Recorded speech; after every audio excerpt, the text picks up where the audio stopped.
A dangane da batun buɗe iyaka ta boda tsakanin ƙasar jamhuriyar Nijar da kuma ƙasar Benin, tun bayan ziyarar nan da sabon shugaban ƙasar ta Benin ya kawo a ƙasar jamhuriyar Nijar, wanda a wannan lokaci aka alƙawarta cewa za a buɗe iyakokin da ke tsakani na Nijar da kuma Benin domin a dawo da hulɗa mai ƙarfi da juna, kamar yadda aka saba tsakanin ƙasar Benin da ƙasar Nijar, wanda al'ummar ƙasa ke fatan hakan. Sai gashi sabon shugaban ƙasar Benin ya zo da wannan al'amari wanda babu shakka kuma an tattauna tsakaninsu da mahukunta na CNSP, har ma Cani suka amince za a buɗe iyaka tsakanin Nijar ɗin da Benin domin a ci gaba da al'amura kamar yadda aka saba.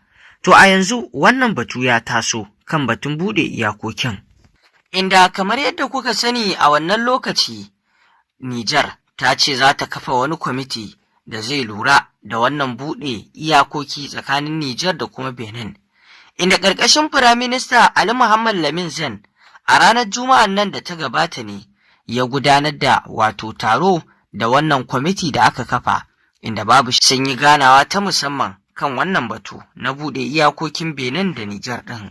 Inda bayan gudanar da taron ne aka zaɓi tawagar da za ta je zuwa ƙasar Benin domin tattaunawa kan wannan al'amari na buɗe iyakokin ƙarƙashin ministan nan na cikin gida Janar Muhammad Tumba, inda suka tafi zuwa wannan ƙasa ta Benin a Kwatano domin wannan batu ya kankama a samu a buɗe iyakoki da ke tsakanin Benin ɗin da Nijar, tunda an samu sulhu da juna da kuma tattaunawa wadda ta gabata tsakanin shugaban ƙasar Benin da kuma shugaban ƙasar Nijar ɗin Cani. Inda tun daga filin jirgi wannan tawaga ta ƙasar Nijar da ta sauka a Benin sun samu tarfa ta musamman daga tawagar da suka tarfe su na ƙasar Benin. Inda kamar yadda kuke gani cikin dare ne suka tashi kuma a cikin daren suka isa zuwa ƙasar ta Benin. Janar Muhammad Tumba tare da tawagarsa sun samu kyakkyawan tarfe. Inda bayan saukarsu da sassafe ne a jiya Asabar suka yi zaman tattaunawar, yayin da kowane kwamiti tsakanin ƙasar Nijar ɗin da Benin suka ba da nasa hangen nesan da kuma shawarwari da kuma abin da za a yi domin cimma wannan al'amari na buɗe iyakoki tsakanin Benin ɗin da Nijar. A jawabin da Janar Tumba ya yi a wannan waje ya bayyana cewa haƙiƙa shugaban ƙasa Janar Darmi Abdurrahman Chani ya shaƙa a ransa cewa zamantakewa tsakanin ƙasashen guda biyu, Nijar da kuma Benin, abu ne wanda yake da tushe tun shekaru aru-aru tsakanin al'ummar ƙasar Benin da kuma al'ummar ƙasar Nijar. Allah ne ya kafa wannan zamantakewa.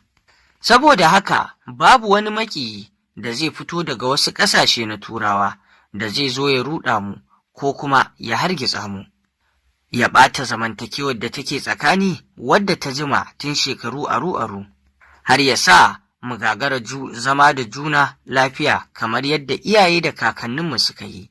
Wannan ba zai yiwu ba. Janar Tumba ya ce shugaban ƙasar Nijar Janar Darmi Abdurrahman Chani ne ya turo mu domin mu zo mu zauna da ku ‘yan uwanmu ‘yan ƙasar Benin domin mu tattauna mu san yadda za mu yi wajen buɗe wannan iyakoki tsakaninmu da ku, sannan kuma a gyara dukkan wani abu da yake na tsakani da juna, a dawo da hulɗa da juna yadda take, zumunci ya ci gaba da ɗorewa. Mu buɗe iyakokin da ke tsakaninmu domin mu ci gaba da cuɗanyar junanmu. Ministan cikin gida Janar Muhammad Tumba ya ce kafin dai a kai ga taɓuka wani abu, akwai sharɗoɗi da ƙa'idoji da ya kamata a shimfiɗa, musamman ma kan batun tsaro da ya shafi hanyar nan ta Fanjari, wanda kowa ya sani a wannan daji akwai maƙiyanmu, akwai 'yan ta'adda a ciki, da kuma waɗanda suke ta 'yan ta'addan wanda su ma suna da sansanin da suka kama. Inda Muhammad Tumba ya ce to don haka ya zama wajibi don haka ya zama dole tsakanin mu da ku mu haɗa ƙarfi da ƙarfe wajen magance wannan matsala da kakkaɓe waɗannan maƙiya namu, a tabbatar da tsaro da zaman lafiya tsakanin juna kafin a ci gaba da wannan hulɗa, domin hakan shine abin da ya kamata.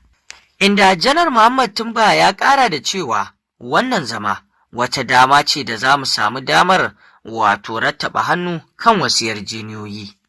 Wanda sharaɗi na farko shine batu a kan tsaro, wanda tsakanin Nijar da Benin za su haɗa hannu domin tabbatuwar zaman lafiyar al'ummar ƙasarsu. Haka zalika yarjejeniya ta biyu za mu sanya hannu kan wato ba da kariya tsakanin junanmu. Kar mu sake a yi amfani da wata ƙasa domin cutar da ɗayanmu, wato abin nufi a nan za a sanya hannu kan yarjejeniya ta biyu da za ta nuna kowanne zai kare ko babu wani abu da zai zo na cutar da Benin, Nijar ta sa hannu. Haka zalika babu wani abu da zai zo na cutar da Nijar, Benin ta sa hannu. Hakan ba zai yiwu ba.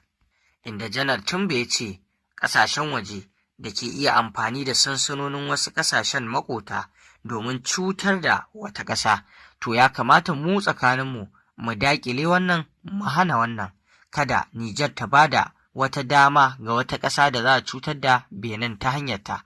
Haka zalika kada Benin ta ba da dama ga wata ƙasa ta zo ta cutar da Nijar ta hanyar amfani da sansaninta. Wannan kada a yi shi. Wannan ya zama wajibi mu tabbatar da shi, kada mu cutawa maƙotanmu, kada mu cutawa kowa. Idan hakan ya tabbata, to tabbas za mu shimfiɗa kyakkyawar hulɗa da juna wadda za ta ba mu damar fuskantar juna sosai. A nan wajen, Janar Tumba ya ce, za mu kafa kwamitin da zai ba mu damar cuɗanyar juna, musamman ma kan batun yaƙar duk wasu 'yan ta'adda wanda za mu kau da su, hakan ya ba mu damar wato yin hulɗa mai kyau. Domin tabbatuwar zaman lafiyar al'ummar ƙasarmu na Benin da ƙasar Nijar, kuma mu shimfiɗa wato harkoki da za su bunƙasa na kasuwanci tsakanin ƙasar Nijar da ƙasar Benin. Domin komai idan ka ga ya tafi yadda ake so cikin tsari, to sai da tsaro. Domin wannan tsaro shine zai samar da ci gaba da kuma kwanciyar hankali a cikin ƙasashe. Domin zirga-zirga mai kyau da kuma hulɗa mai kyau da juna za ta yiwu idan har aka samu tabbatacce kyakkyawan tsaro. Bayan wannan maganganu na tsaro, an tattauna abubuwa da dama wato a wajen wannan taro da suka shafi tattalin arziki, domin wato bunƙasa harkoki da dama tsakanin ƙasar Nijar da Benin, kama daga jigilar kayayyaki da za a ringa shigar da su tsakanin ƙasashen guda biyu. Da ma kuma maganar 'yan Nijar ɗin nan guda 5 da ƙasar Benin ta kama su ta kulle su, babu siɗi babu saɗaɗa, babu laifin fari bare na baƙi. Wanda waccan gwamnati ta baya da ta shuɗe ta Patrice Talon ta kama su, take tuhumar su da wani laifi wanda babu wani kan gado a cikinsa. To a wannan zama shi ma za a duba akan wannan al'amari na waɗannan 'yan Nijar guda 5 domin tabbatar da an sake su sun koma gida. Sai kuma daga nasa ɓangaren ministan ƙasar ta Benin, shi ma a nasa jawabin ya yi jawabi ne cikin farin ciki, inda ya nuna farin cikinsa da ganin wannan tawaga ta ƙasar jamhuriyar Nijar da ma kuma wannan batutuwa da aka tattauna, inda ya nuna murnarsa domin tattaunawa tsakanin Nijar da kuma Benin, hulɗa da juna ta dawo a ci gaba da dukkan al'amuran da aka saba, 'yan uwa ne ga juna wato tsakanin Benin da ƙasar Nijar. Wannan taro ya gudana yadda ya kamata, kuma ana sa ran wannan ƙasa ta jamhuriyar Nijar da kuma Benin za su ci gaba da al'amuransu yadda ya kamata. Matsawar wannan kwamiti ya gama cimma abin da ake so a cimma domin buɗe waɗannan iyakoki. Yanzu dai sai an tabbatar da tsaro kafin buɗe waɗannan iyakoki. To masu saurare, ƙarshen rahotannin labaran da muke tafa da su kenan. Ku ci gaba da bibiyar wannan rahotannin labarai da muke kawo muku domin sanin abubuwan da ke faruwa a duniya baki ɗaya. Ku dangwala mana alamar subscribing sannan ku danna ƙararrawa domin damar samun sanar da ku da zarar